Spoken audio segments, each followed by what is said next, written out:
District 2, Supervisor Phillips. Here. Alejo here. Oh, thank you, Alejo. District 3, alternate Barba. Here. District 4, Supervisor Askew. Yuri Anderson for Wendy Askew. District 5, Supervisor Adams. Here. City of Carmel by the Sea. Here. City of Delray Oaks. Here. City of Gonzales. Here. City of Greenfield. Here. City of King City. Present. City of Marina. Here. Present. City of Monterey. Here. City of Pacific Grove. Here. City of Salinas. Here. City of Sand City. Here. And City of Seaside. Here. And City of Soledad. City of Soledad. Here, I'm just filling in while Councilmember Chavez logs on. Okay, so City of Soledad. Here. Chair, we do have a quorum with 17 unanimous. Okay, great.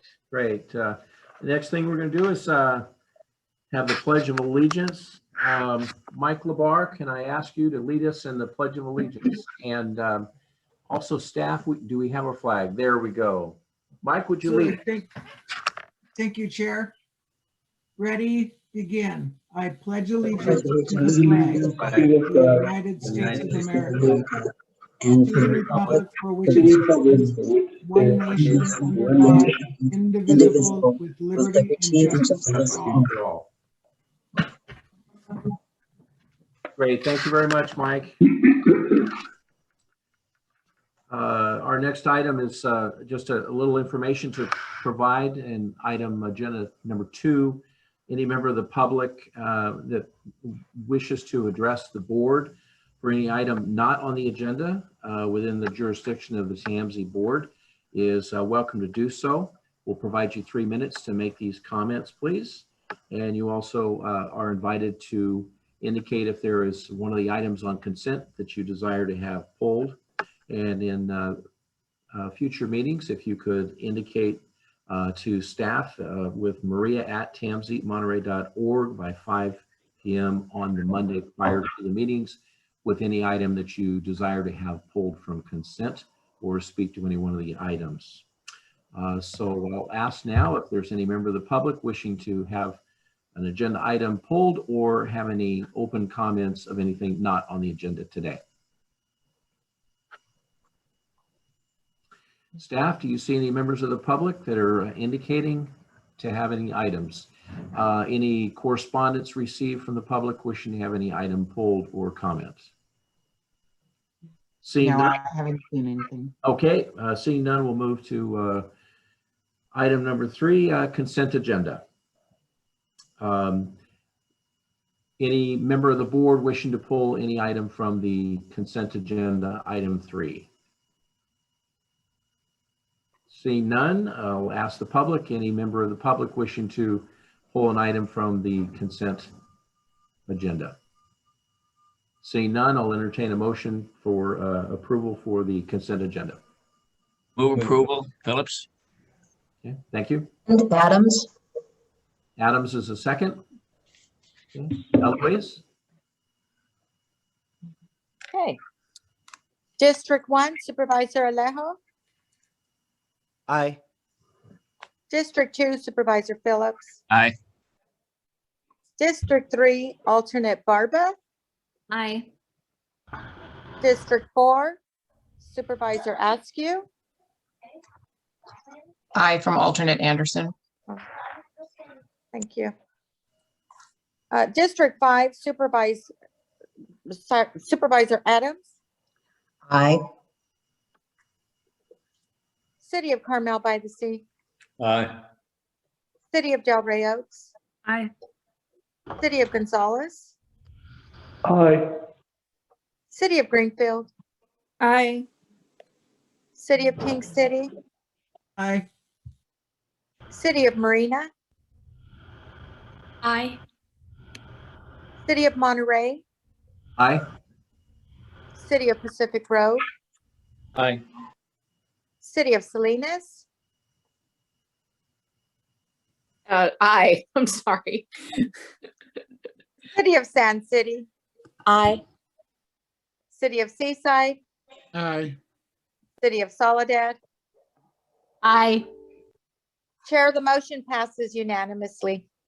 Thank you very much, staff. Item number 4, unmet transit needs, public hearing. We'll open the public hearing. Prior to comments, though, we would like to have a staff presentation. Yes.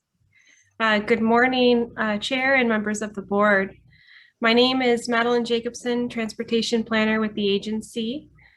This morning, I'm going to provide you an overview of the unmet transit needs process and then request that we open the public hearing. The unmet transit needs process is required by the State Transportation Development Act under the Local Transportation Fund, which allocates 1/4 cent of the general sales tax that is collected statewide and comes back to the county on a population basis to support public transit services.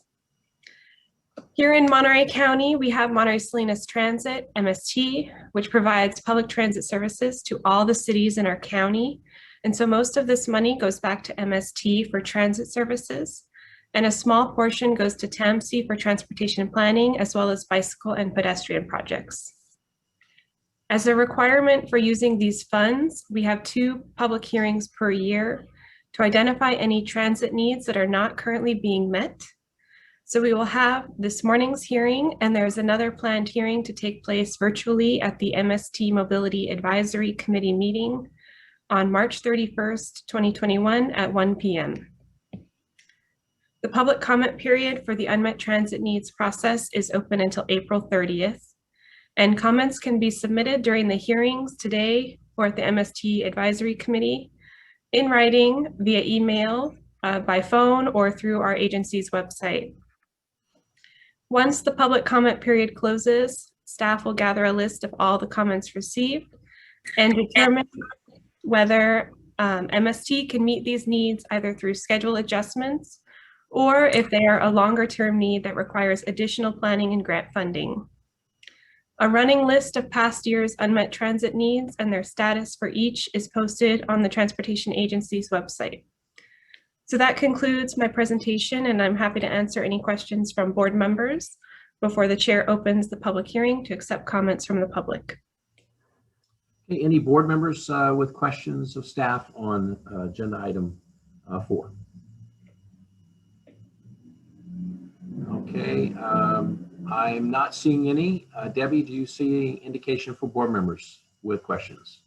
I do not. I do not see any virtual or real hands raised. Okay, great. At this time, we'll declare this open public hearing and would welcome comments from the public. This hearing is now open. Staff, do you hear any, see any, or have received any requests for any comments from the members of the public? I don't currently see any public hands raised. Okay, and if you could give us the timeline again for public comments and a way that the public may respond to this item. You gave us some dates. If you could repeat the dates again. Yes, so public comment period for the unmet transit needs process this year is open until April 30th. And comments can be submitted through the survey that's integrated into the Transportation Agency's website, also via email, by phone, or in writing to the agency. Okay, great. Thank you very much. And not seeing any comments from the public or questions from the board, we'll close this hearing now. Staff, is there any other comments that need to be made for agenda item number 4? No. Okay, thank you. Having no questions from the board, we'll close item 4 and move to agenda item 5.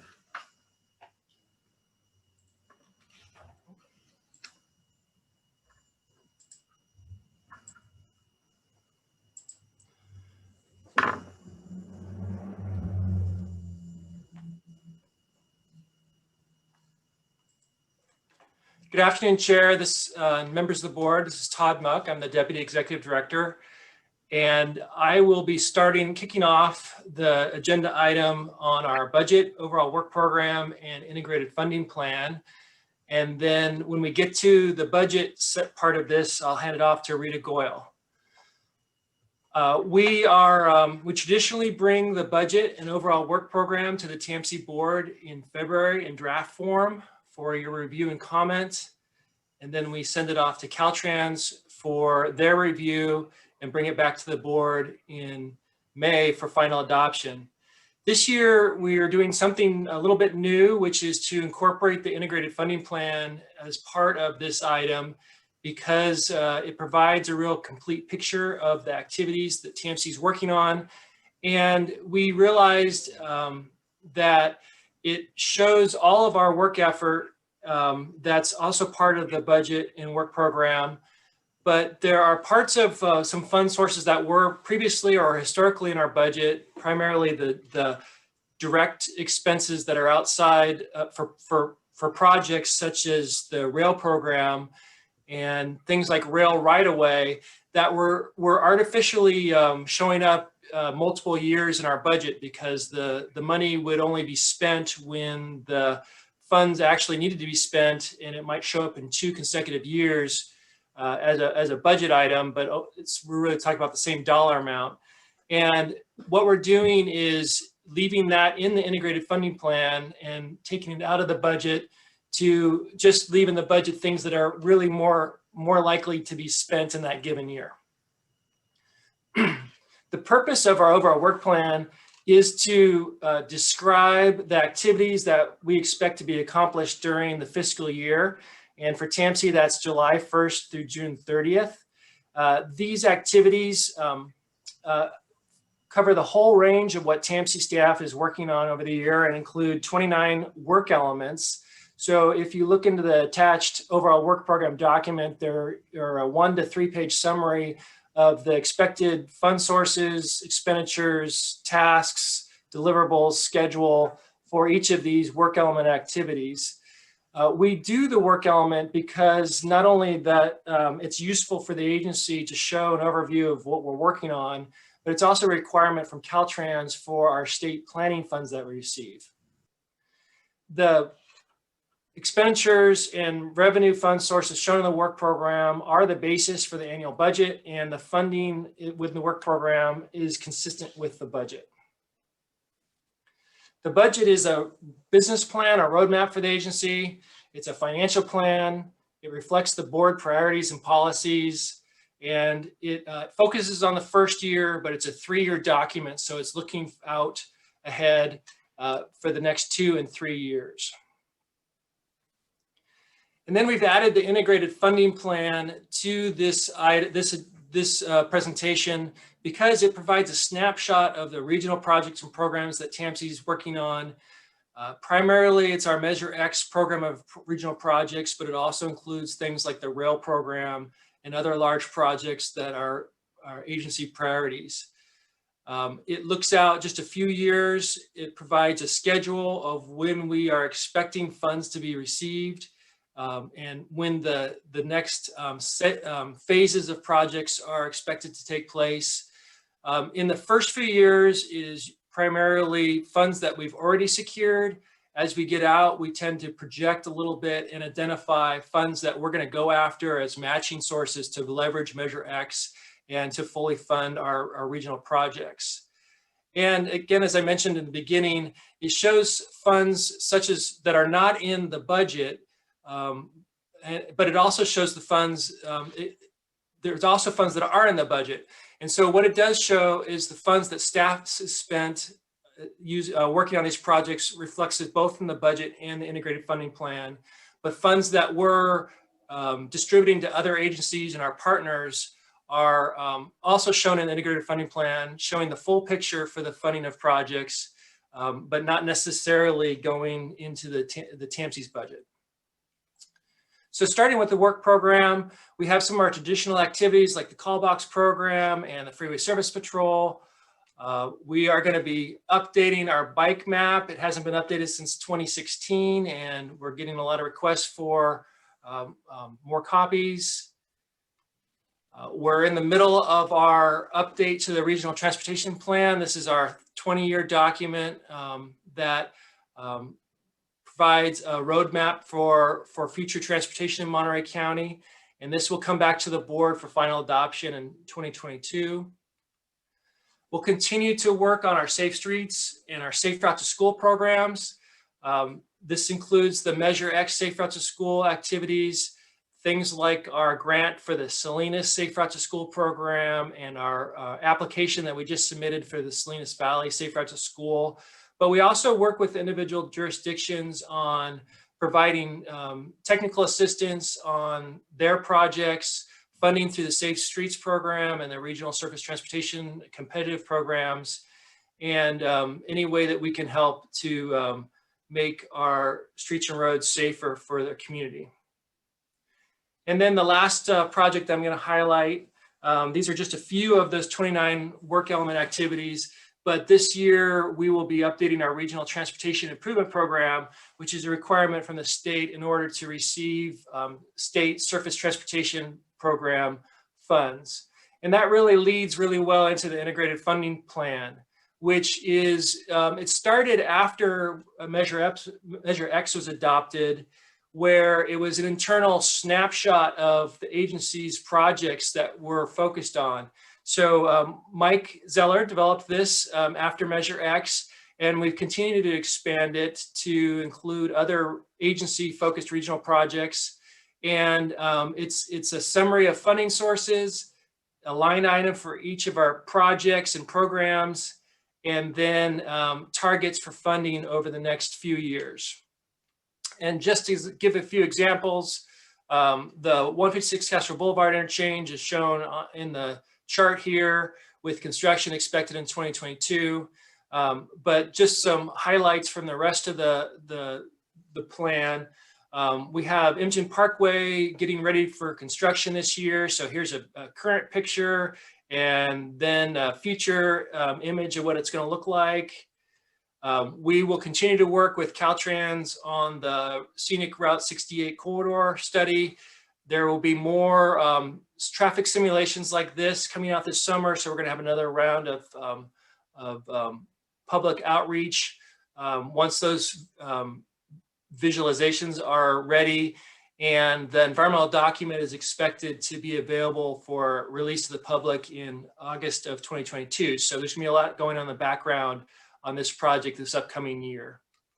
We'll continue to work on the US 101 South of Salinas project, finishing up the study and moving into the environmental phase.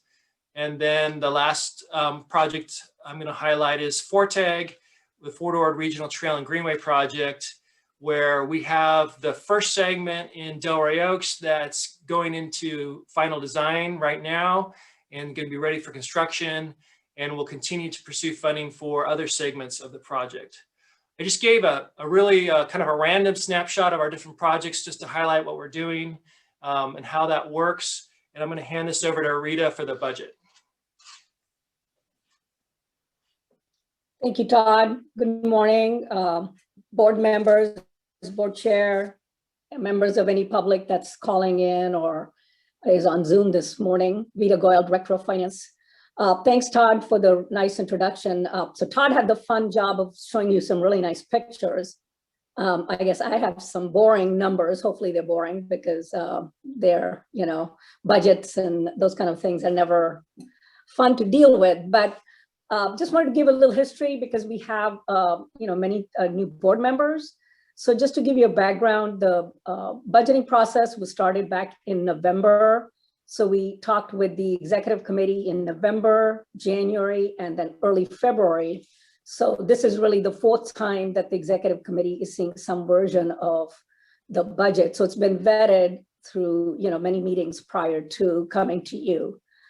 So the PowerPoint will go over some questions or some, comments and numbers, but the full packet of the budget is pages 18 to 19. And at the end of the presentation, I'm happy to take any questions, that you might have on the budget part. So just a brief background of where our money comes from or the kind of money that TAMC handles. So we have several trust funds, and we have the fiduciary responsibility for dealing with the local transportation fund, which is a 1/4 sales tax that everybody pays on items that you purchase in Monterey County, goes to the state and then comes back to Monterey County. And most of that money goes to MST for its operations. Out of that LTF, we get a 2% TDA for bike and pedestrian activity. And then the state transit assistance money also goes directly to MST for their operations and capital expenditures. We get money for the regional surface transportation program. We have the regional development impact fee, and then the Measure X that was passed 3 or 4 years ago. So that's the fiduciary responsibility that TAMC has. And as Todd pointed out, some of that money is actually accounted for in the integrated funding plan. So the only money that is run through the TAMC financials is reflected in the TAMC budget. So if it's in the integrated funding plan, it may or may not be in the budget, as it might be just part of Measure X, for example. So moving on, so where does our money come from? Some of it comes from funding from federal government, and this year there's none there. We get money from state sources, rural planning assistance, planning programming monitoring money. We get grant money, for example, the call boxes, the freeway service patrol. We also get grants for Salinas Safe Routes to School, for example. So there's multiple grants on the Salinas Safe Routes or the Safe Routes to School program that we're working on. There's local money, which is the impact fee money, and also the Measure X. And then we have some reserves because those are that's money that has been given to us in prior years for the call boxes, or we've collected money for the rail program. And that money cannot be used on any other program. So if we have unspent money in prior years, it goes towards the reserve. So those in a snapshot are our funding sources. Moving on. Next slide, Todd. Thank you. So what makes the agency budget? So there's two pieces. There's the operating budget, which changes slightly from year to year because it has the staff salaries and benefits. It also has materials and services, for example, rent, insurance, the day-to-day things that we need to run the agency. And then it has some direct program budget, and that fluctuates. And it used to fluctuate a great deal because, like Todd said, we had, example, Rail to Salinas program that we used to put in the budget, but now we have taken it out and put it into the integrated funding plan. So the direct program budget only reflects costs for programs that are ongoing. Example, the call boxes or the safe or the freeway service patrol programs. So the two parts to the agency budget. And so what are the revenue assumptions this fiscal year? In the first year, we have some increase from Measure X projects and programs because we're working on more Measure X activity. We have the Safe Routes to School. There's a Every Child grant that we got. We have the Go 831, the rideshare program. And then we also have some negotiations going on with the Union Pacific for the Rail to Salinas program. The decrease that's been budgeted is for activities that are winding down or slowing down or they're finished. Example, the Safe Routes to School is slowing down. The rail network integration study and the regional conservation investment studies are being wrapped up. And the freeway service patrol, we're budgeting more to actual prior year's costs. So also we take money for staff time for wherever we can. So when we're working on the rideshare program or the call boxes, the tow trucks, rail extension to Salinas that we can bill to grants or Measure X, we bill to that so that we are recouping our costs as an agency for their staff time. And then we had the regional transportation planning assessment fee, which is an ongoing item that we've had for many years. So that'll continue. And there is forecasting to be used, a small amount of the reserve or the savings, because we are calling for that, but it's not a huge amount. We budgeted for in the past, have not had to use it. And our unassigned fund balance is about $7 million. It's slightly higher than that. We don't have the audited finals for 6/30/20. That's why you see a 6/30/19 number there. So the unassigned fund balance is slightly higher and the safe balance will be slightly lower because we're using some of that money to fund our Go 831 rideshare program. And what are the expenditure assumptions for the operating budget? So there's a 2% cost of living allowance budgeted. This is one of the ones that has been vetted through the executive committee several times. Continuation of step and promotion increases for staff, the administration of the Measure X program, the projects and program management part of Measure X, ongoing public reach out activity, the annual report, and any activities related to that, rail extension to Salinas, safe routes to school, and then we want to maintain a minimum of 6 months operating cost funding because we are on a reimbursement basis, or we have to make sure that we have enough cash flow because we pay for the costs up front and then get reimbursed from the funding agencies. It takes about 6 months to get all our full costs back. So what's the big picture? You can see the operating for last year was about 3.599. This year it's forecasted to be 2.2% higher, or 3.679434. And the direct last year was 13.7 million. You can see this is close to 2 million this year, and it's a big reduction because, as Todd and I mentioned, we've shifted some of the costs that were in the budget prior, but kept appearing, the same numbers kept appearing every year and gave a false picture, are now in the integrated funding plan. So that's why the big decrease in the direct program. So overall, it's going from 17 million to about 6 million. Thank you, Todd, sorry. Operating expenses, the details are in your packet. The salaries are increasing by about $118,000. The benefits are decreasing by 31,000. Materials and services, also a slight decrease of about $6,600. And the details, like I said, are in your packet. On the direct program expenses side, the bike and pedestrian activities scheduled to be the same amount. Call boxes, same. Freeway service patrol, slightly higher cost because we're budgeting to new contracts. On the regional impact validation study, $110,000. It's a study that's done every 4 to 5 years. So it's time to do that in the upcoming fiscal year. So that's why it shows a 100% increase. Leadership program, no change. Four-door property, again, there is no change, same amount of money budgeted. Slight increase in the rail Salinas leases, and the bike and ped counts are the same. And the ledge activity is only showing money for a state advocate. If we do decide to add a federal advocate, we'll come back in the May budget and revise that number. But right now it's showing a decrease from last year. Moving on to the next slide, public outreach, no change forecasted. Rail to Salinas, a huge change forecasted because of the shift to the integrated funding plan.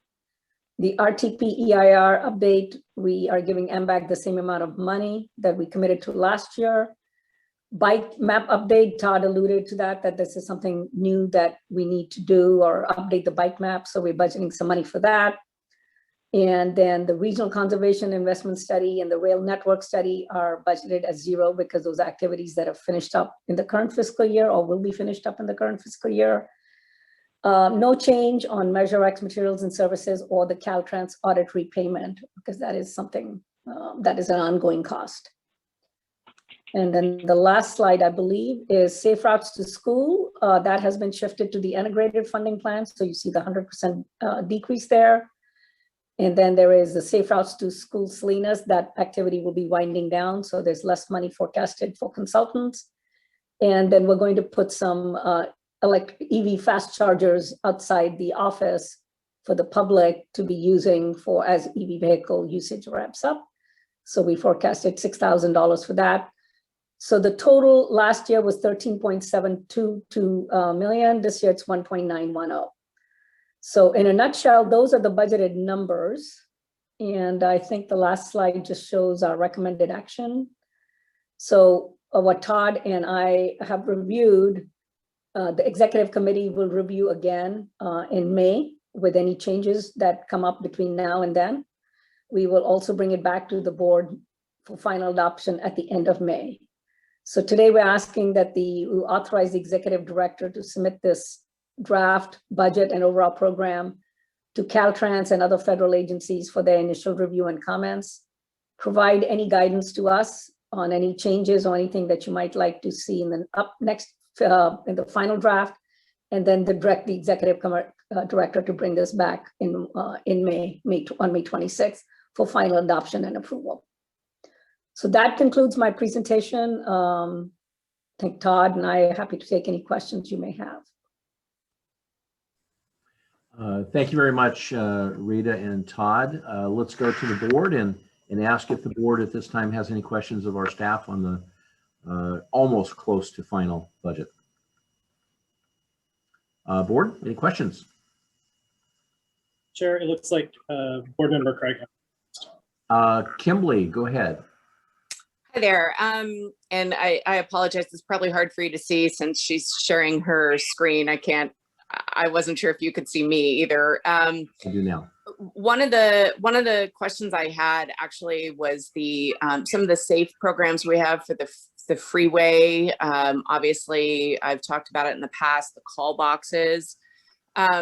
If I remember several years ago, probably 2016, 2017, the cost per call was pretty significant. And we had talked about phasing out that that particular program over a period of time. And I know Rita mentioned that we were in the steps of phasing that out, but I'm looking at what's budgeted. Do we have a financial obligation or contractual obligation to continue that program? And I also look at the freeway patrol. I'd be curious to know, how successful those programs are. I recognize I'm new back to the board after a couple of years, so I don't have those answers, but it's just surprising to me that I think we have $225,000 set aside for the call boxes, which seems like a lot of money to me. So that's why I'm asking. So, Mr. Chair, if you would like, I can answer that. And then if Lori Williamson wants to chime in, we can do that. So we did have a call box annual report for the last 2 years on consent, and kind of buried towards the very end of it is that we have finally gotten Caltrans approval to start removal of the call boxes that are very lightly used. And they are very heavily used in the Highway 1 corridor, particularly on the Big Sur coast where there's no cell coverage. But they're in the areas where there's good cell phone coverage, they are not very heavily used. And so we, I believe we are expecting a letter of approval from the California Highway Patrol anytime now to get their authorization, which will then allow us to start the call box removal program. So Lori, would you like to expand on that? Yes, the only thing I'd add is that originally we had approximately 200 call boxes, and we're going to be going down to between 40 and 60 call boxes. And those are only going to be, like Debbie said, in areas where low cell coverage. And so wouldn't that mean a reduction in the budget as well then? It will, but we were unsure on the timing of approvals, so we left in the amount as if they were in service, but this year we should end up spending substantially less. So then that money would be reallocated elsewhere then? Yes. Understood. Okay, thank you. I appreciate the clarification. Yes, so hopefully we'll have that information to make that adjustment for the May final budget. Great. Great. Listen, could we stop sharing so some of us would make it easier for us to see the whole screen there? Great. Thank you. Mary, I think you had your hand up. So Chair, may I just add something? This is Rita. Yes, Rita, go ahead. May I just add something? So as So Mayor Craig, as I pointed out earlier, you said about reallocating the money from the call boxes. That money is, $1 that is collected for every car that is registered in Monterey County and is specifically designated for motorist aid. So it wouldn't be like we could take that money and spend it on, say, something else. It has to be something that's officially recognized as motorist aid. So just wanted to make sure that any new members or anybody else that might be thinking And that that's- that can go somewhere That's else. money that has to be designated in that, and I don't remember the acronym, but it's SAFE, SAFE, right? Yeah, that is correct. Okay. And we've been using that funding for a rideshare program. And we Go also have some- 831. Right. And we also have some sort of new technology ideas that we've been having on hold as we wait to get the approval to start the call box removal. Great, thank you. Supervisor Adams. Thank you. So same sort of subject, but what I'm wondering about and worried about, quite frankly, is do we have enough call boxes on the Highway 1 corridor? Or if we have this amount of money that's designated for that call box program, should we be looking at having more regular stations of call boxes? So incidents like happened a couple of years ago where there was a boy who died because there was no cell coverage and nothing nearby to be able to call 911. Should we take a look at that before we just, take it out of the whole call box project? I think that's an excellent suggestion, Supervisor.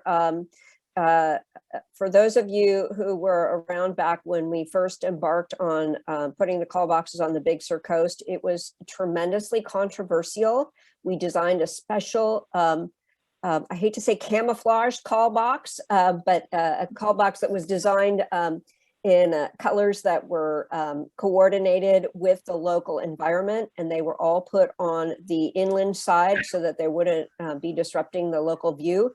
And so I would love to start a dialogue with your office on engaging the public on getting call boxes located more at the standard 1 to 2 miles apart, as opposed to the 5 miles apart that they are right now in the Big Sur area. There was a lot of pushback from the congressman at the time and the residents, but circumstances change, and cell phone coverage has not gotten any better. And so I think we would be very interested in talking with you about that. Thank you so much. I would really appreciate that. So totally separate subject then. Is there any anticipation of fewer state or federal dollars due to the COVID response priorities? And are the grants that are typically applied for available each year regardless of economic impacts? Debbie? Okay. At this point, our planning monies have not been affected by COVID a lot. The revenues that have been most affected are sales tax revenues, and that then filters through to Measure X and the LTF funding. The LTF funding is kind of a fixed amount, and so we're not affected by that as MST is. What we've found with the Measure X monies is that the revenue decline was not as much as we had anticipated. We had forecast anywhere from an 18% to a 24% possible decline over last fiscal year, and it has not come in quite as high as that. And because we have forecast our Measure X money at the 5-year look back when we did the measure, which was 20 million, and it's been coming in more at 28 to 30 million. If it goes back down to 26 million, and it does not have the same kind of an impact as it would if we had overestimated our revenues. So you may find a little bit adjustment here and there in the integrated funding plan on projects, but our projects are still more governed by readiness as opposed to any change in Measure X revenues. The state money, the PPM in particular, planning project management, has been relatively fixed over the last few years. It's a kind of a dwindling amount. And I would say that the funding source for that, the State Transportation Improvement Program, which is linked to the gas tax, has had some effect. And there is a shortfall in the state program of 1.5 billion. So it is significant. They are talking about using some of the CARES Act relief to backfill that. Hey, Ian. Hey, I tried to get a meeting today at 1:15, but it looks like Sal's out till Thursday. So could you please mute yourself? Somebody needs to mute. Steve said he's back today. Kevin? Mike, can you mute and or kick out Mr. Okay, there you go. Yeah, thank you. So, so that's your answer. So I didn't know the subject would be so exciting that somebody would just break in. I know, huh? So, so we're still kind of holding our breath as to whether the funding shortfalls will affect our project delivery. We're not expecting it to affect our budget because we kind of take a little bit from a bunch of different sources. And Debbie, on that source, only 200,000 is budget, 201,000 is budget from the PP. So it's not a huge chunk. Thank you so much. It's not a huge part of the budget. Great, good. Thank you.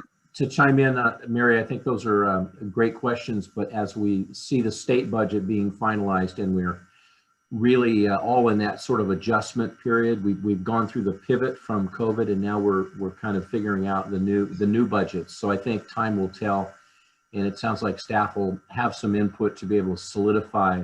When this comes back to us in May, we might have a little more clarity on some of the funding sources. Yeah, excellent point.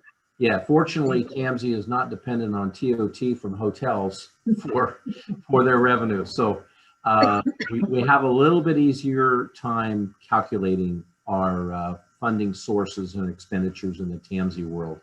Thank goodness. Thank you for your responses. Yeah, Chaps Pedori, I think your hand's up. Yes, thank you. My question is more basic. It looks like we're separating the budget out into an integrated funding plan. It looks like this is the first time we're doing it. So is that should I assume that for the future, anything which is Measure X related or rail related will go into the integrated funding plan? Is that how it's classified? What we're doing, this is the first time we're coordinated directly with the budget and the work program, but the integrated funding plan was originally adopted. I think the last time it was adopted is 2019. So we've gone through several versions of this, bringing it to the board. Things like the rail and the other Measure X projects that are listed in the integrated funding plan, all of TAMC's staff time spent on those is listed in the budget and in the work program. So the staff activity is still included in the budget and still included in the work program.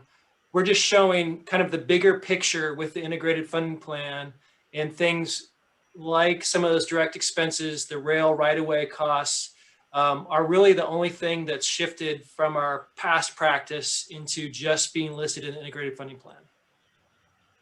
Okay, so it seems like it's more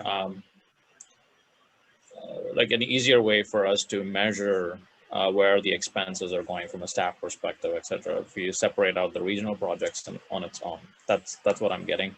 It is, but it's as far as tracking the agency's budget, we wanted to have that full picture for the regional projects, and with those funds that we distribute to other agencies and that don't flow through the TAMC budget versus what's directly goes through the TAMC budget. Okay. We're just trying to make it a little clearer that way. Okay, got it. And on another, not related, but one of the things I noticed was that there was no federal funds coming in or budgeted for 21, 22. Does that mean there's no federal initiative that wherein the funds get to us?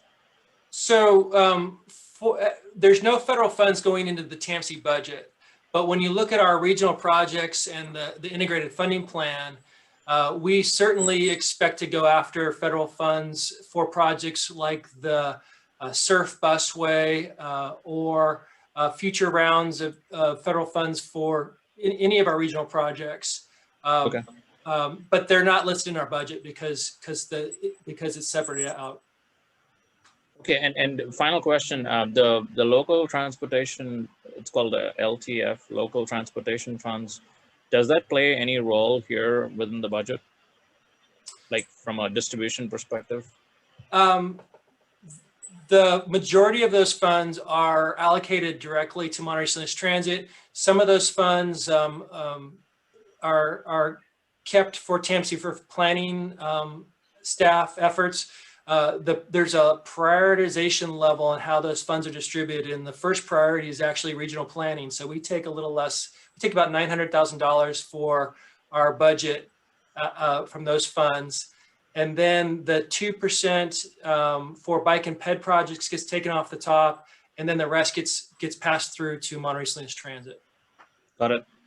On that note, sorry to prolong this, but the census 2020, will that have a ramification or effect on the local transportation funds? Very indirectly. I mean, as our population changes and we get a little less population relative to the rest of the state, our share of things like the Regional Surface Transportation Program, which is distributed by formula throughout the state, might go down slightly. Okay, thank you. Great, thank you. Alejandro Chavez. Yeah, just really quickly, I might have missed this. Just in regards to clarification on any projections for Measure X dollars due to COVID, I'm not sure if I missed that or not. Is there any worry there as far as numbers going down a little bit? Rita, that's probably for you. Yeah, so I believe Debbie answered that, so I'm going to defer this to Debbie, but I think what Debbie said was that overall, we had overestimated or underestimated the amount of revenue that we were going to get. We were estimated it to be 20 million per year, but our actual revenues were closer to 26 to 28 million per year. So even if that declines a little bit, it would not have a major impact on any of the Measure X projects and programs going forward, because we are actually collecting more Measure X than was forecasted when the Measure X went on the ballot. Thank you, Rita. I wasn't sure if I had missed that or not. Thank you. That's fine, Board Member Chavez. And what we have tried to do is to provide on the consent agenda a quarterly update on the revenue projections. So I'm just going to make a note that we need to do that for the past quarter. I can't remember whether we've got a quarter coming up or going backwards. Mike Zeller handles that in our office. We'll make sure to get that to you so you can see. And the quarterly update was included in the correspondence, so I can make it a regular consent item so it sticks out.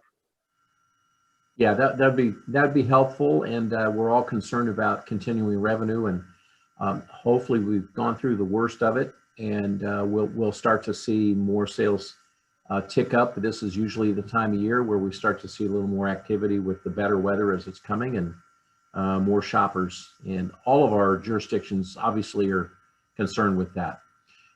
Christina, looks like your hand is up. Thank you very much. Thank you, Chair. Thank you for the information from staff. It's clearly you've been working hard on the budget. I do have a question. It is related to COVID. Was there any, I didn't see it, any sort of IT or increased cost as we move to, doing things a little more different? I know many businesses and entities are having to revamp their IT capabilities or infrastructure. Can you talk a little bit about your internal abilities to keep communication and information flowing as we move to more Zoom or different ways of communicating? Staff, any feedback? Todd, do you want to go ahead and talk about some of the things that we've put in place this calendar year and whether it looks like any of that will carry into next fiscal year? I don't think it's actually impacted our budget, and that's why I was looking to Rita, but actually right before COVID, Mike Zeller led an effort to put all of the TAMC servers on the cloud. So instead of having physical servers in the office, we're all accessing our data through the cloud. And that was amazingly timely as we went to working remotely from home. So we've been able to access all our information and as we work remotely. Our phone system is voice over internet. So we're able to get all of our phone calls redirected to our home numbers or cell phones. and check voicemails. So we've had relatively minimal impact from our IT level for working from home. And I don't think our expenses have gone up significantly. Rita, do you want to comment on that? Yeah, so I was going to say, actually, if anything, our expenses have gone down because, we're not paying for AMP, Access Monterey Peninsula, to broadcast our meetings, because now we're doing it through Zoom. We used to have them come in, videotape our meetings. We have less agendas being printed because they're all going out electronically as opposed to being, delivered on paper. We have less, I personally seen, I think it's been a less of a, little less reduction. It's been a slight reduction going through this way versus actually an uptick. Once we get back to the office, there may be some more enhanced cleaning or anything, but I think it's not anything that's going to drastically change the way we do business on the IT front. I think, like Todd said, it's been pretty seamless this last year, some minor pains here and there, but we worked through them, but they weren't cost related. They were more just people learning how to use the, technology, old folks like me and others, kind of adjusting to the new realities of how we conduct business now. And just to add to that, we did give staff an allowance, a technology and equipment allowance. For some of us, it's getting our chairs set up right at home. For others, they didn't really have a good personal computer at home, or maybe they wanted a printer. Maybe they didn't have a camera on their computer. And so that helped out and was actually more than offset by the fact that we haven't had any travel this year. I would say that's probably one of our biggest savings areas, that, nobody's been traveling to meetings. They've all been Zooming to meetings. We did do, COVID setup in the office with plexiglass at the front desk and little lights for the restroom so that we don't have people congregating there, and stickers and signs and such. We moved all of the inboxes to everybody's door so that people wouldn't be congregating at their offices, kind of with the expectation that maybe we'd come back in a little bit earlier. So we're all ready to come back in with a little more distancing, even though it's not happening yet. If I could follow up, that's exactly what I was going to ask, if there was a stipend for staff. I know that we've had to make major adjustments to have enough bandwidth to accommodate. So you've sort of answered that with a stipend, or you've given them a technology, a little bit of a technology fund or whatever. But going back to my question on the IT, just because it is timely, what about security? As you move to the cloud just in time, I'm just, is there any, is there any need or something else being evaluated, just because we're hearing more and more of agencies and jurisdictions being taken advantage of by people hacking into their system? So I'm just wanting to know what you may have budgeted or anticipate if something should happen. Mike, you want to talk about what we're doing and whether that had a budgetary impact? Sure. So right now we have a IT technology firm that we use as our outside for services and maintenance. So that's primarily goes through the contract that was already approved by the board. So they do provide email spam filtering. We recently switched to a new spam filter that catches a lot of the phishing attempts that hackers try to use to gain access to people's systems.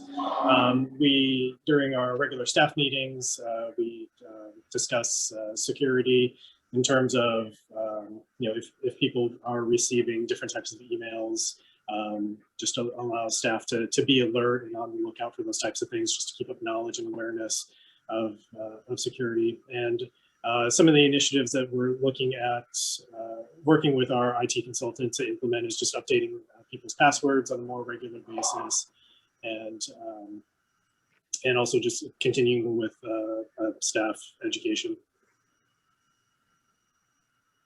And of course, the fact that we're on a server system means that if somebody's computer gets hacked, they're supposed to be saving everything on the shared drive.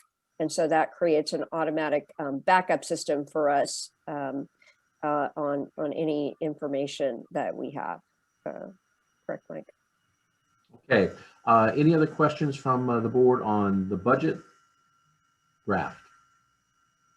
Okay, I'm seeing no other hands raised. I'll invite a motion to approve of agenda item 5. This is Allison Kerr, so moved. Okay. Second, okay, Alejandro. Okay. Eloise? Okay. District 1, Supervisor Alejo. Aye. District 2, Supervisor Phillips. Aye. District 3, Alternate Barba. Aye. District 4, Alternate Anderson. Aye. District 5, Supervisor Adams. Aye. City of Carmel by the Sea. Aye. City of Delray Oaks. Aye. City of Gonzales.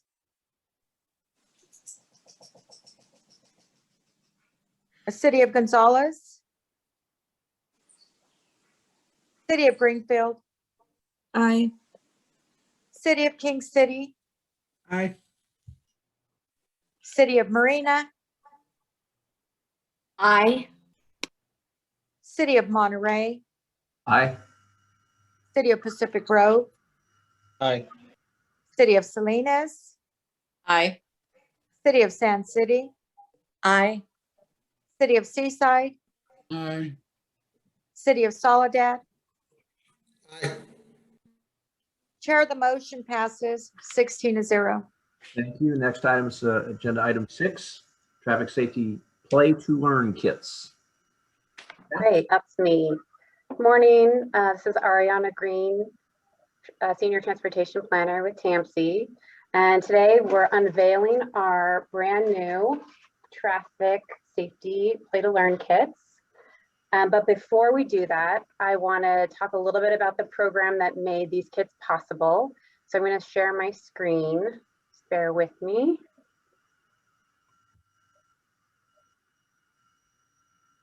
All right. Is everyone able to see my screen? Looks good. Great. Okay. Through our countywide Safe Routes to School program.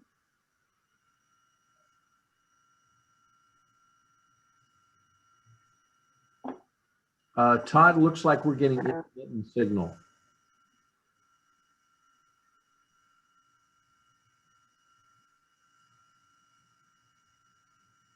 Todd, are we getting interrupted signal there from Ariana? I think we lost Ariana's signal. Yeah, Ariana, you may want to just give the verbal presentation. It sounds like maybe your bandwidth isn't great enough to carry a visual as well. Okay, no problem. So as I was saying, the kits are brought to us through our countywide Safe Routes to School program, which is primarily funded through Measure X, although we have been successful in leveraging our Measure X dollars to bring in millions of state grant funding for various projects. And for our Safe Routes to School program, we focus on 3 areas. So firstly, we are working to develop Safe Routes to School plans that cover all of the school districts in Monterey County. And then once those plans include recommendations for street improvements and also programs. So the next thing that we have been doing is working with our cities and county to develop those Safe Routes to School projects, improving our streets to make them safer for biking and walking and reducing traffic around the schools. And then lastly, we also support a number of Safe Routes to School education and encouragement programs with the goal that by 5th grade, every student in Monterey County has received a traffic safety education. So we wouldn't be able to do all this great work without the help from our partners, and we have some wonderful partners at that. So in addition to working with our cities and the county, we and school districts and individual schools to make all this happen, we've been working with a core group of partner agencies, which includes the Monterey County Health Department and the County Office of Education, Ecology Action, CSUMB, My Museum, CHP, and the Blue Zones Project. So I just wanted to recognize those core agencies that we've been working with to make this happen. And then another goal that we strive for through all of the work that we do in our Safe Routes to School program is to engage youth in everything that we do. So we, for example, when we were developing our Seaside and Marina Safe Routes to School plan, we did some special workshops with Seaside High School students to get their input on and get them thinking about how, what are the barriers to walking and biking to school, and what might be done about that. And another example of, so in essence, we not only want our students to be safer and have better, healthier transportation options, but we want them to understand what TAMC does too. And we want them to know about some potential career opportunities like transportation planning and engineering, which is something that I didn't learn about until I was in college. So, so that's another thing that we try and work into all of the work we do through Safe Routes to School. And a good example of helping our community understand about what TAMC does is through the development of our new native species playing cards, which are included in our Play to Learn kit. And so I had a nice slide showing, but hopefully you can see that. So each one of the cards features a native species, and these are all taken straight from our regional conservation investment plan. And so helping the community understand the connection between TAMC doesn't just do transportation projects, but we also have to think about when we're building roads that we need to think about how we're impacting the environment and our native species and how we can preserve their habitat and protect them. So, so that's just a good example. So with that, without further ado, I am going to walk us all through and open up our kits. So hopefully everyone received a kit already. Maria, thank you, Maria, for helping us get them distributed. If you have not received a kit yet and you would like one, please let us know. You can put a request in the chat box, or you can email me after the presentation today, and we'll try and get you a kit either this week or next week. So first of all, the kits were a partnership with My Museum, and I believe Lauren Cohen, the director of My Museum, is on our call today. So I just wanted to give Lauren a huge shout out and thank you for all of her hard work developing these kits. We did ask a lot of her, so she didn't just buy a bunch of random things and put them in a kit together. We actually asked her to, she led a team of CSUMB graphic design students to design and develop our native species cards, and also design and develop our activity book, which is in the kit.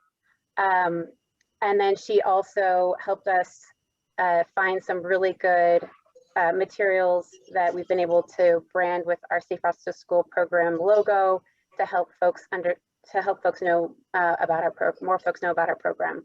So thank you, Lauren. You are amazing, and I'm very impressed with the quality of these kits, and I think we're going to make a lot of kids really happy.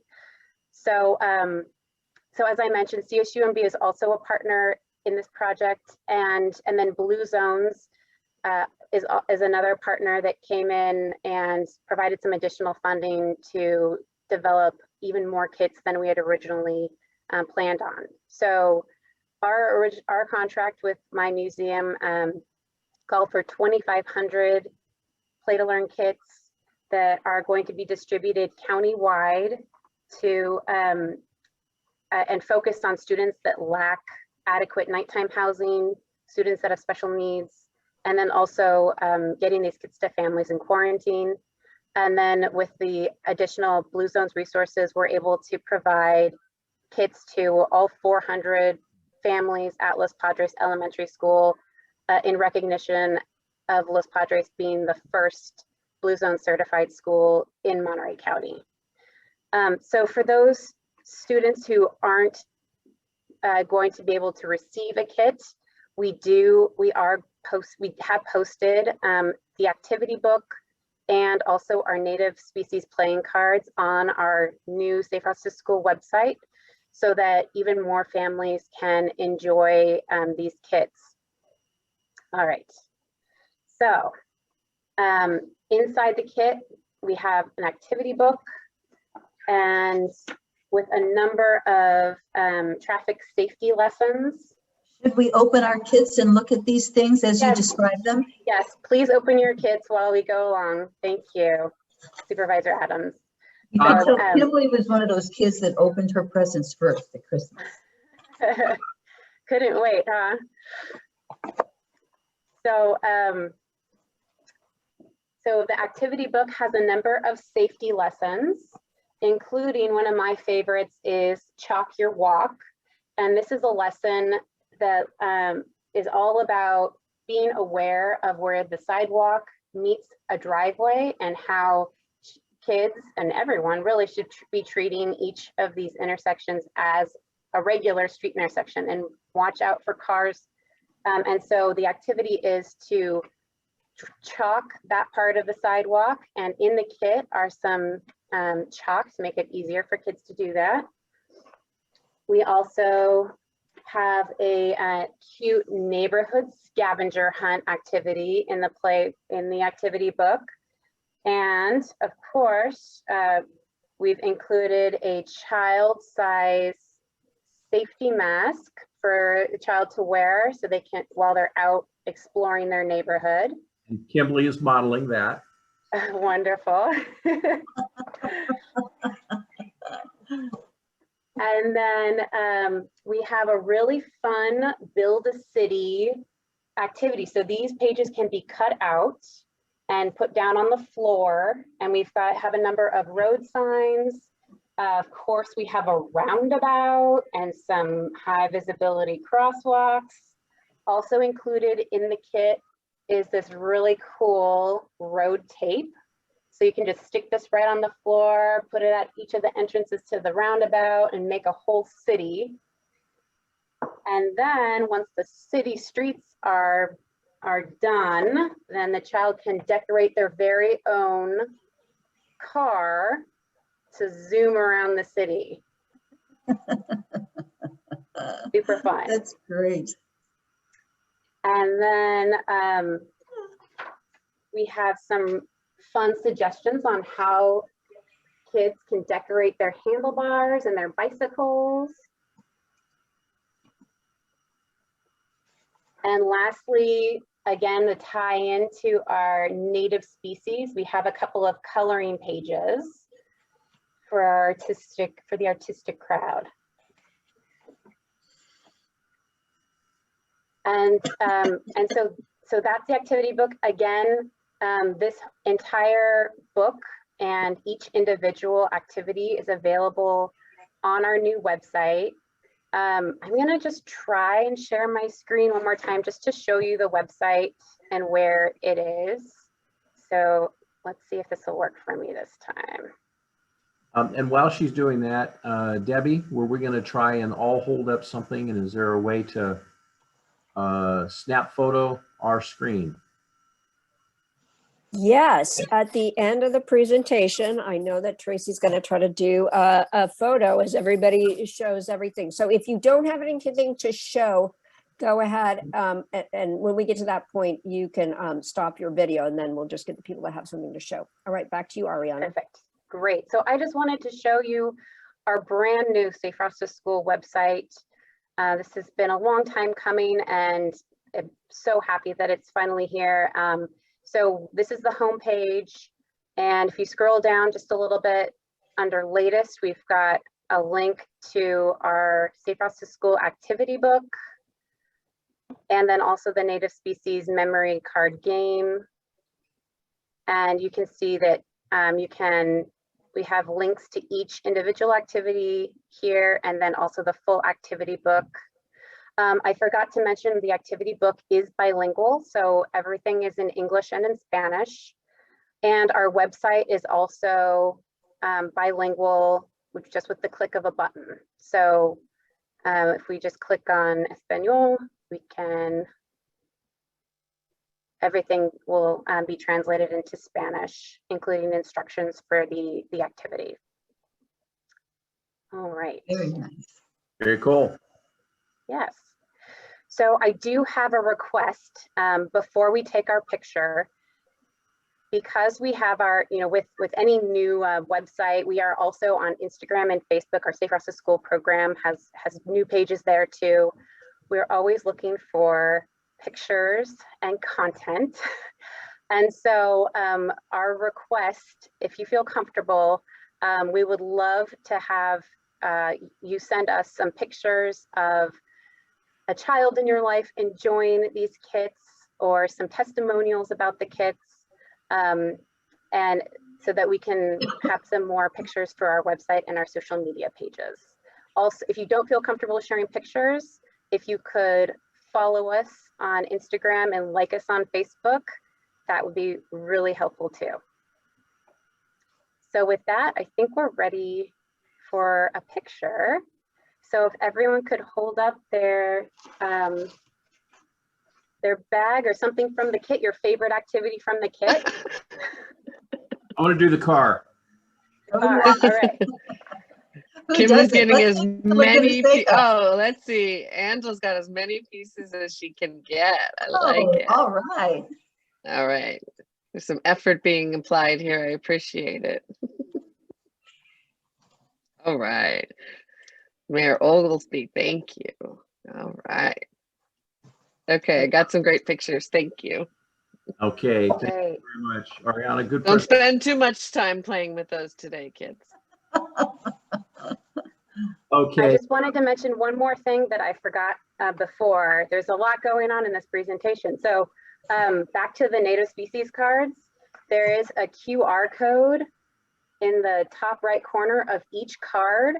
And if you take a QR reader on your smartphone and just scan that, it will pop up to the Regional Conservation Investment Strategy website, which is an awesome website with a really long name.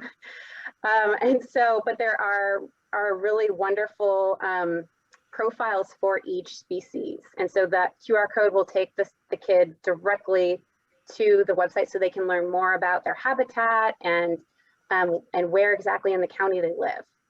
So I just wanted to share that as well. Okay, super. Thank you, Ariana. Any board members that had any questions? Mike, I don't have. Oh, okay. Laura, see your hand up. One, awesome job.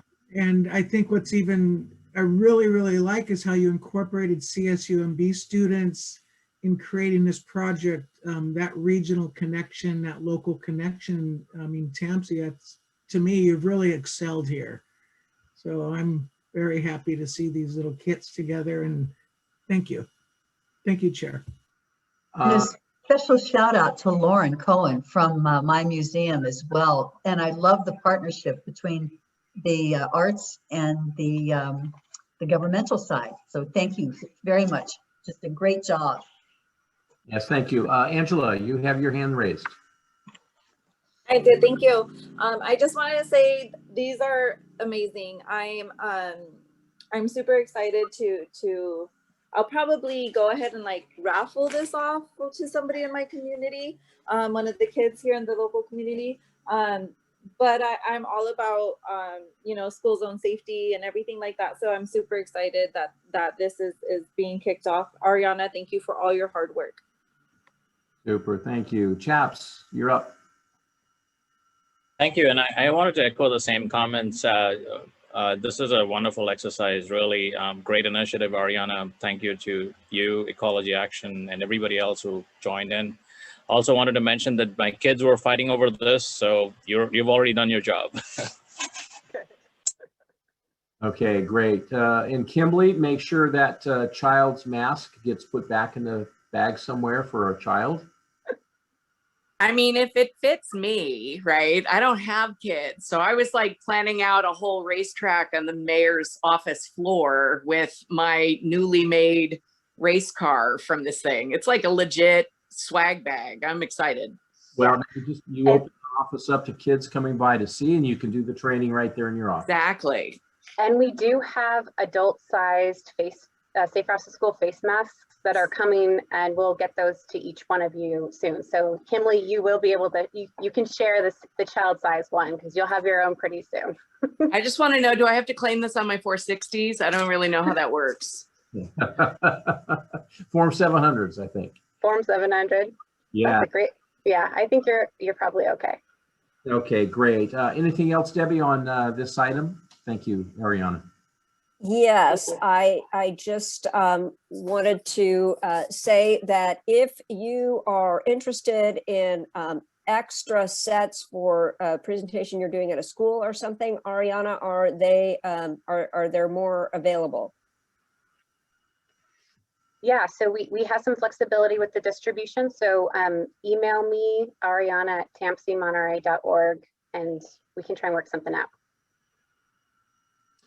Yeah, and I'm thinking that some of the local police departments and sheriff's office or CHP might be interested in, upping the order and placing orders for some of the school programs through our public safety agencies. So we might be able to, double the number that we've already gotten and get the distribution a little bit greater.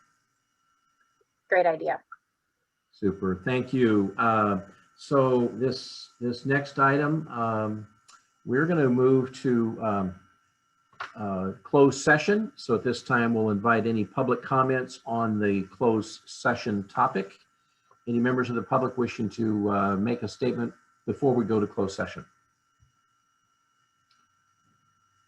Okay, staff, have we received any correspondence through any other source from members of the public that wish to make a statement on our closed session item? Okay, hearing No, none. Mr. Chair.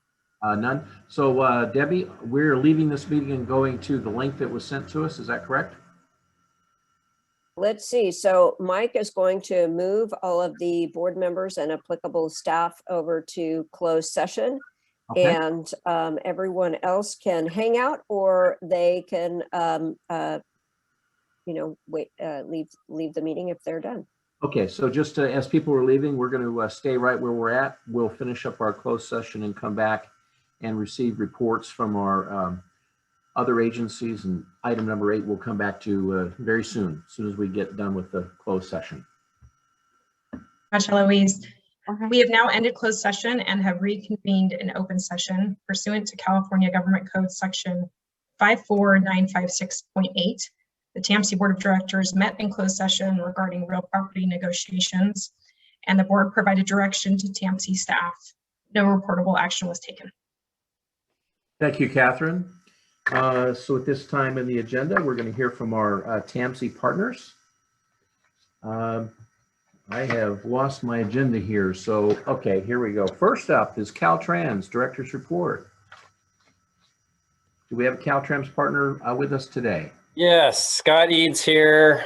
Good morning, Mr. Chair and members of the board. Scott Eads here for Tim Govens. I'm the Deputy for Transportation Planning. Welcome, Todd. And I have a few items for you today. First is just a quick notice that INFRA, which is a federal funding program, there has been a notice of funding by the U.S. Department of Transportation. And so that's available now. Your staff are probably very aware of that. The deadline for submitting application is March 19th. There's more information online. I can provide that if anybody's interested. Second is that Caltrans District 5 has just released a active transportation plan. It's out for public review. The plan identifies locations where bicycles and pedestrian improvements are needed on the state highway system, within District 5.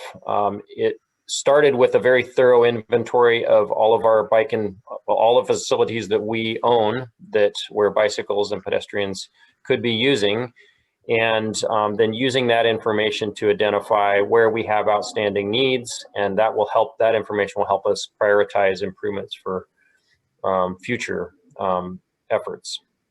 And so really interested in the public and anybody that's interested in providing comments on the plan.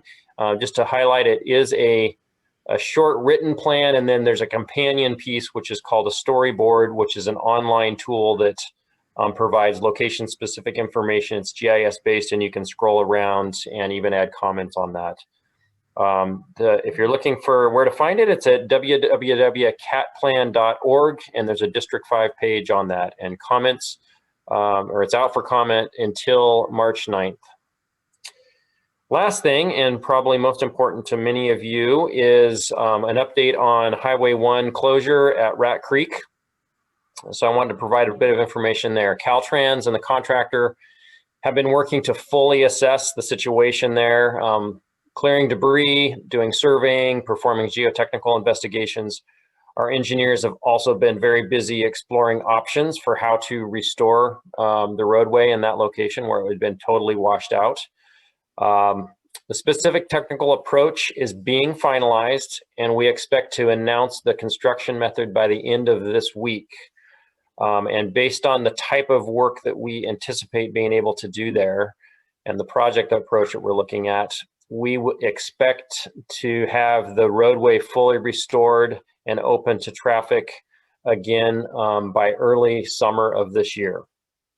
And that's, of course, weather dependent. We're still potentially in a rainy season, and so the weather is a critical part of that. Most businesses, campgrounds, and attractions remain open and accessible on either side of the closure. Happy to take any questions. That's all I have today. Okay, great. Scott, thank you. That's kind of good news.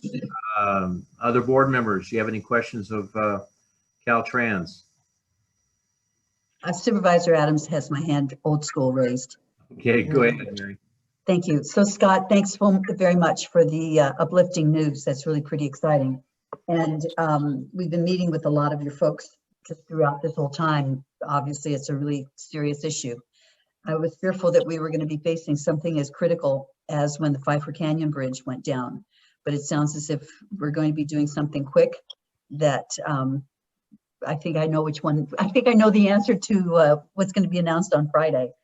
But at any rate, I simply wanted to just say that anything that our office can do to assist you in any way, please feel free to call or to let us know. We are very happy with the relationship that we have with Caltrans, and I think both of us have the same issue at heart, which is let's get the road open in the safest and quickest way possible. So thank you for your efforts on all of this. Thank you, Supervisor Adams. Yeah, thank you. Thank you very much. I don't see any other hands for Scott, so let's move to Mayor Rios has his hand up. Oh, I'm sorry. Yes. Rios, go ahead. Mr. Eags, Jose Rios, City of Gonzales. Wanted to make a little comment. I'm sure you heard about a little incident that we had here on the 101 corridor right over our 5th Street Bridge. We had a young man attempting to take his life, and unfortunately traffic got rerouted through the middle of town, which is not a big issue. The big issue is how easily he accessed the ability to get to about the middle of that bridge. Is Caltrans looking at any way to create fencing, create razor wire so that people can't just easily climb out to the middle of the bridge? Because it really created havoc for the 101 traffic. I got involved with that as well. You know, it took us a half hour from Chular to Gonzales. It's just a 5-minute ride. I'll answer that, Mr. Chair, if that works for you. I actually don't have a lot of details about that incident. In those kinds of situations, you know, local law enforcement typically would take over and make the decisions they make to protect motorists and the safety of others that are involved. We have a lot of bridges that do not have, you know, protective fencing in that kind of a situation. That's something that we can certainly look into. if it's a new bridge, that's certainly a consideration that we'd be looking at. Or if there's a project at that location, then that's a kind of situation, or that's a kind of protective elements that we'd be looking at. But on existing bridges, it would typically be considered as part of a project, but I don't think we have any projects at that location right now. So let me look into that further, Mayor Rios, and I'll gather some more information. Thank you. Okay, great. Thanks, Scott. I don't see other hands for Scott. Staff, do you see any other hands for Caltrans? Okay, Monterey Peninsula Airport, Bill. Oh, thank you, Mr. Chairman. We appreciate the opportunity to provide a little update on this important transportation node in the, for our region. The good news is we don't have any 777s serving Monterey Airport, so I think we're in good shape on that thing.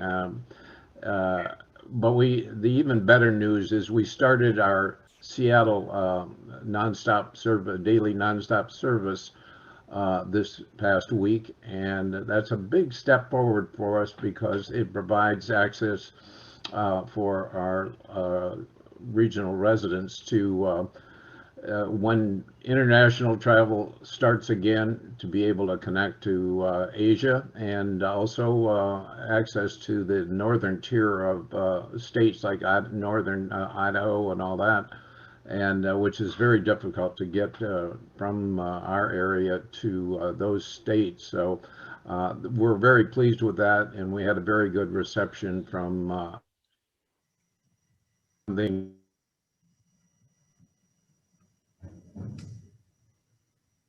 Bill, you got yourself on mute.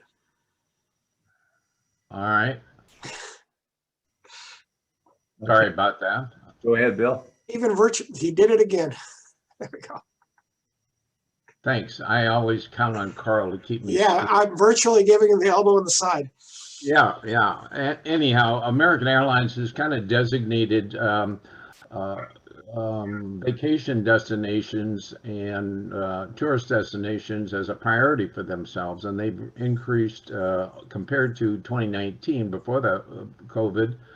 They've designated in their scheduling for next year and subsequent years as much as a 50% increase in flights and passenger seats to vacation destinations, the Monterey Peninsula and Monterey County being one of them. And so we're looking for substantially increased traffic from American Airlines and the opportunity for visitors from elsewhere in the country to visit directly into Monterey.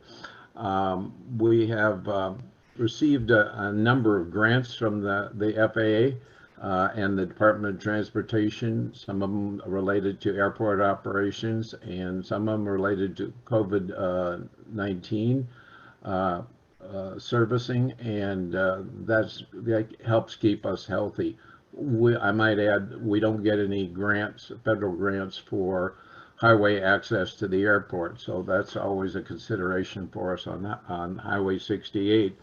And we are planning an airport road show where our executive director, board members will be visiting some of your cities in the county to create a little more awareness of the fact that we do have an airport here and it's to be utilized. And in order to maintain our service, we want your residents to at least be aware of the services that we provide. We have healthy growth and sustainable growth, and we want that to continue.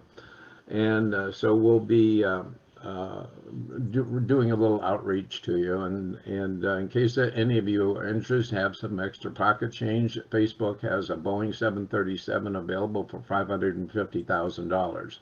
And so you can have one of those little monuments in your backyard. The bad news is it's cost $10 million each for 2 engines to put on them. So thank you very much for the opportunity.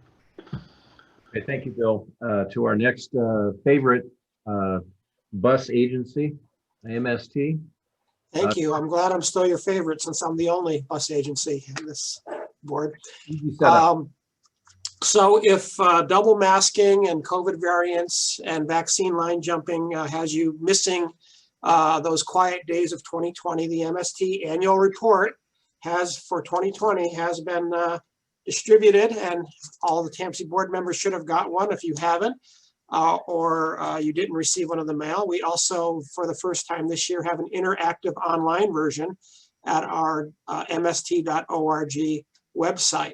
So you can relive those wonderful days of 2020 and see what MST has planned for future years.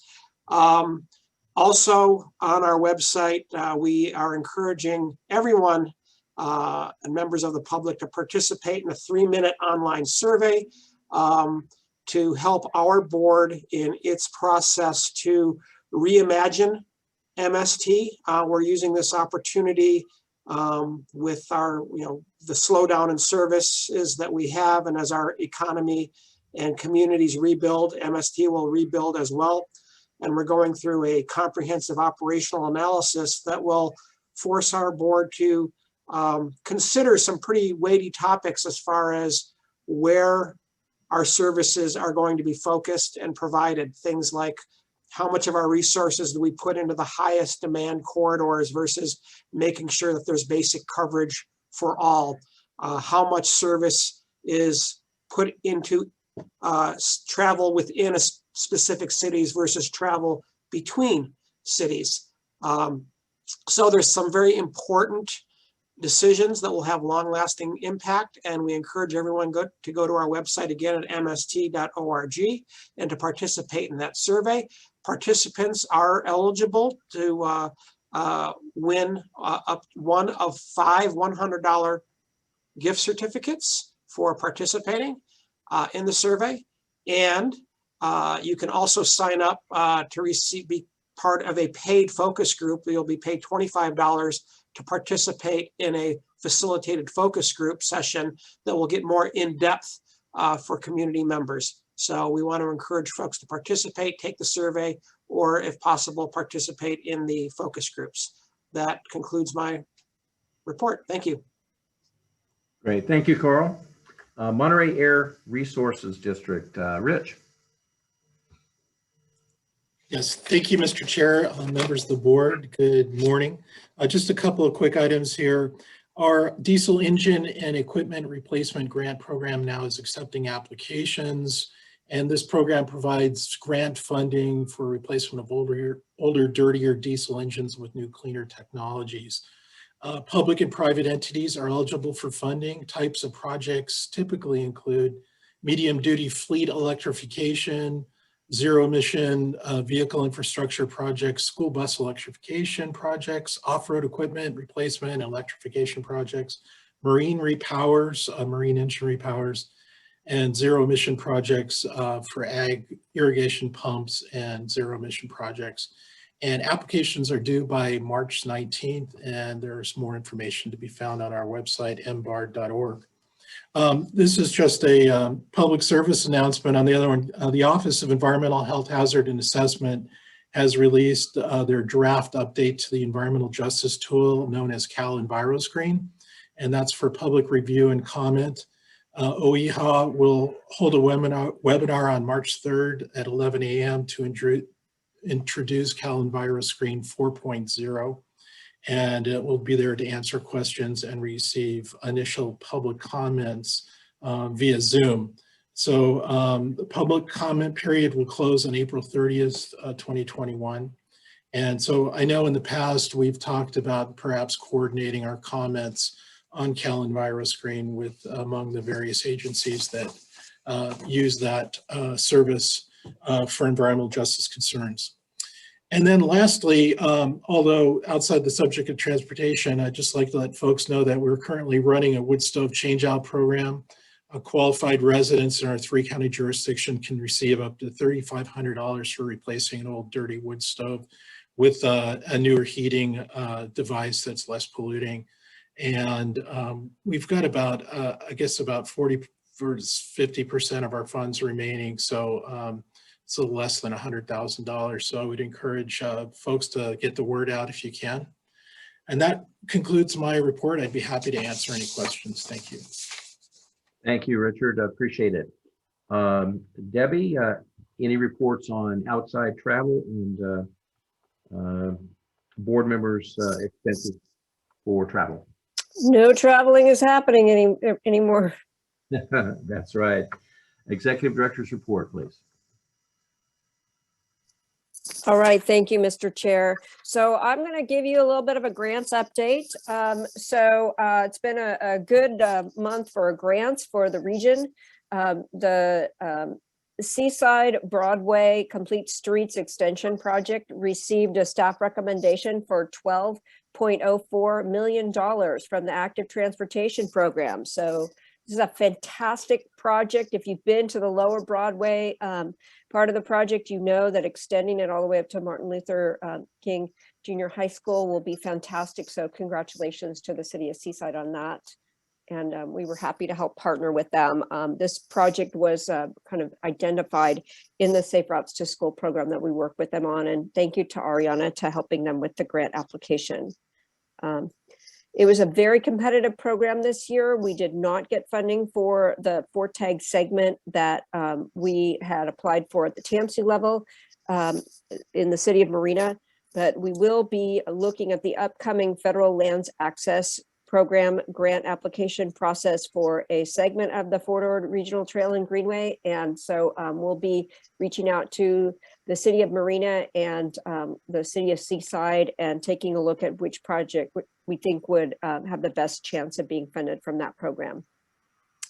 And then finally, thank you to everybody who sent letters of support. We filed a grant application for Safe Routes to School South County program and for a Caltrans planning grant. And we look forward to hearing about that in the next 6 months or so. So we appreciate the support on that and hope that we can move forward with getting Safe Routes to School plans and maybe even a public driven budgeting process where they can help direct where to spend the money in it.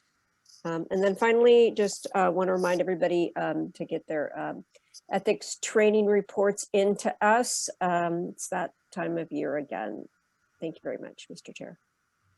Thank you, Deborah. Appreciate it.